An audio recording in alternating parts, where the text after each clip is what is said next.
大家好，今天分享散文《那些你所不知道的大事》，作者李月亮。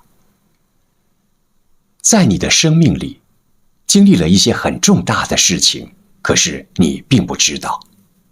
5岁那年，爸爸下班回来，你跑去迎接他，不小心摔了个狗啃泥，不过没有受伤。你并不知道，就在你摔倒的地方往左2厘米立着一根小钉子，如果你稍微偏一偏，左眼就失明了。10岁那年，你一个人在家煮方便面，刚把水壶放到煤气炉上，就接到妈妈的电话，让你去姥姥家。你完全忘了开着的煤气炉，锁上门就走了。多么幸运！当壶里的水被烧干了，煤气正好用完了，一场势不可挡的火灾没有发生。15岁那年，某天晚上，你下了晚自习，像往常那样回家。你肯定没有想到，在刚刚经过的那条小路上，几个小流氓欲拦住你图谋不轨。可是刚好一对夫妻走了过来，坏蛋们一胆怯，放过了你。25岁那年，你怀着孕，不小心感冒了。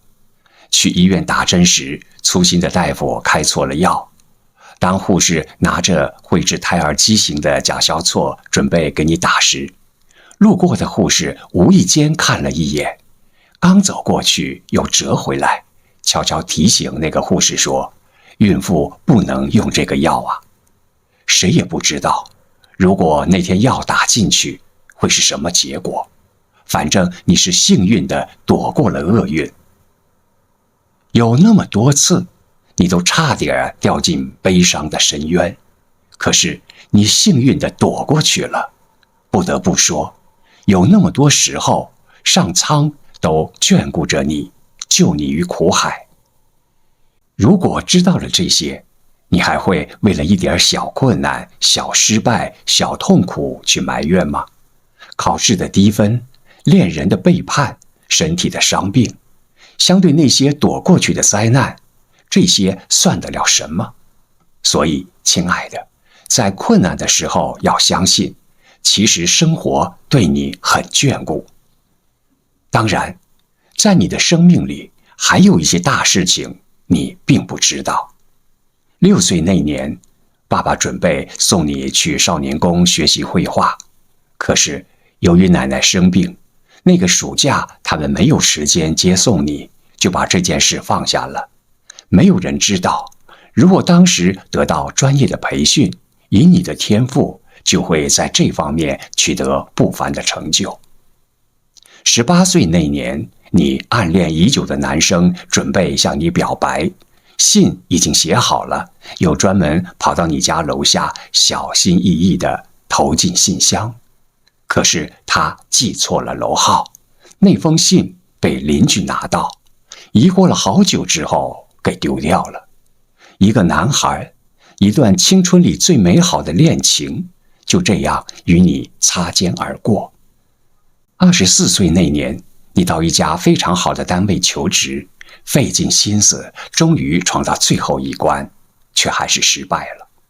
你并不知道，其实本来你的名字已经在录取的名单里面了，可是在敲定人选的会议上，一位重量级的评委把你记成另一个表现很差的人，坚定地投了反对票。就这样，别人一个莫名的小失误，让你失去了一份梦寐以求的好工作。这样的事情大概还有不少。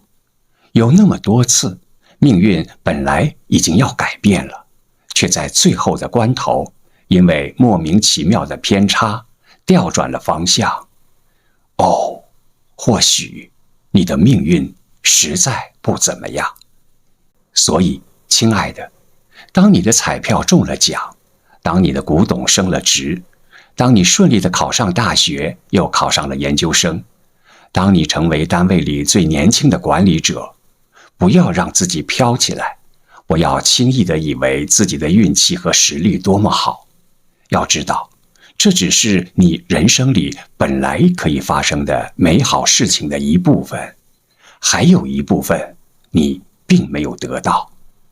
真的，生活并不完全是你看到的样子，很多大事情你经历了，却并不知道。如果你知道了这些，你大概就不会对现在的得与失太在意了。